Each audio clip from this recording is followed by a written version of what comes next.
Bonsoir, Namaskar.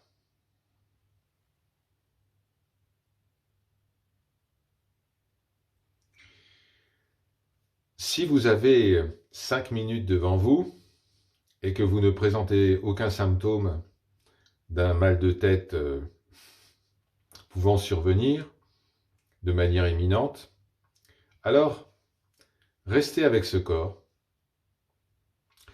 pour la présentation d'un thème extrêmement important en Advaita Vedanta, le thème de la non-existence de la personne et de la non-existence du monde. Vous en avez déjà entendu parler dans différentes vidéos, que ce soit sur cette chaîne ou d'autres. Vous avez entendu l'affirmation « Je ne suis pas ce corps », le monde est une illusion, il est irréel. Mais il est utile de comprendre l'origine de ces affirmations. C'est Adi Shankara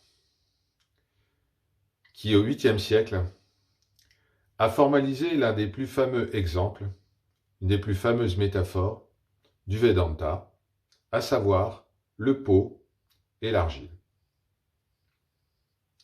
Imaginez un simple pot en argile. Ce pot est le produit de quelque chose. Il est l'effet de quelque chose. Quelle est la cause de ce pot? Eh bien, c'est l'argile. C'est l'argile qui est la cause du pot, car l'argile semble à la fois précéder, elle était là avant le pot, mais également survivre à la disparition du pot. Si le pot est brisé, par exemple, l'argile qui le compose sera toujours là.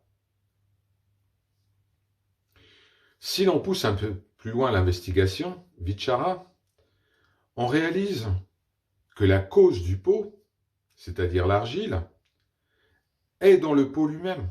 Le pot est uniquement composé d'argile. Qu'on l'examine au-dessus, en dessous, sur les côtés, à l'intérieur, à l'extérieur, tout est argile. Mais alors, si tout est argile, est-ce que le pot existe par lui-même? Non.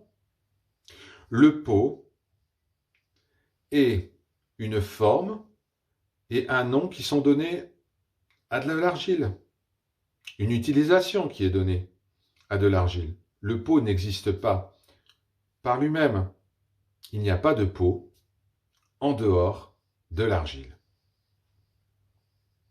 Transposons ce raisonnement au monde, à l'univers. L'univers que nous contemplons, que nous percevons, l'univers est bien le produit de quelque chose. Si vous êtes religieux, vous direz c'est Dieu. Si vous êtes athée, vous direz eh bien ce sont les lois de la physique. Disons qu'on peut résumer toutes les causes par ce qui est. Ce qui est. Ce qui est une réalité sous-jacente précédant l'univers, tout comme l'argile précédait le pot. Ce qui est ou semble être la cause de l'univers. Ce qui est absolument partout dans l'univers, car l'univers ne peut pas être fait de ce qui n'est pas, tout comme le pot n'existe pas s'il n'y a pas d'argile. Alors, si tout est ce qui est, je répète, si tout est ce qui est, alors l'univers est juste une forme, un nom, une manifestation de ce qui est. L'univers n'existe pas en dehors de ce qui est.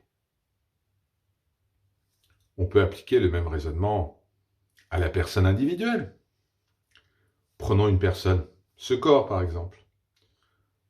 Elle semble être le produit de quelque chose. Les parents, les lois de l'évolution, la biologie, la chimie, la physique, Dieu. Résumons tout cela par ce qui est. Ce qui était avant ce corps et ce qui sera après sa disparition. Ok, ce qui est la cause de la personne.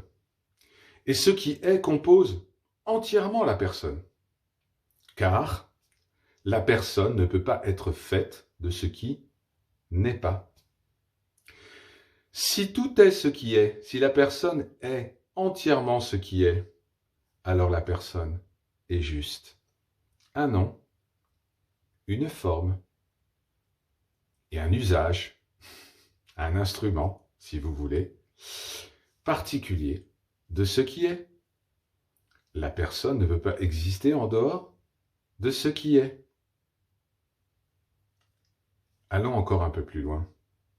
Si la personne n'existe pas en dehors de ce qui est,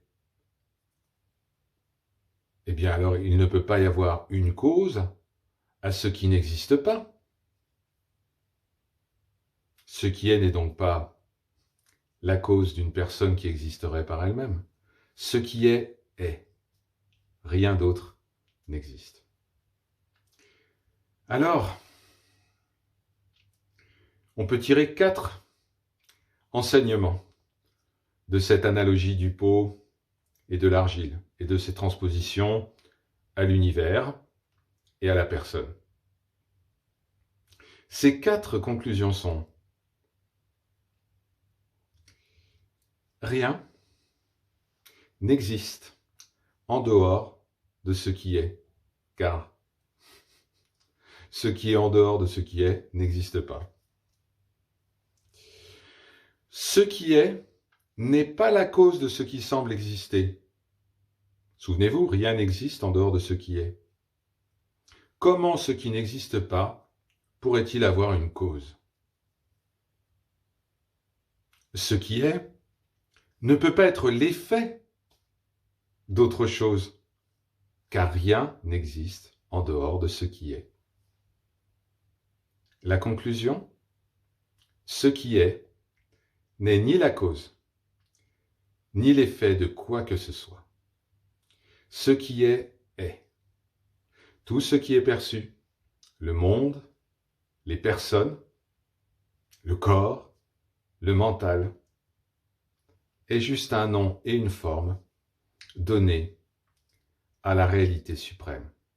Sat, Chit, Ananda. Par leur grâce, Om, Shanti, Shanti, Shanti.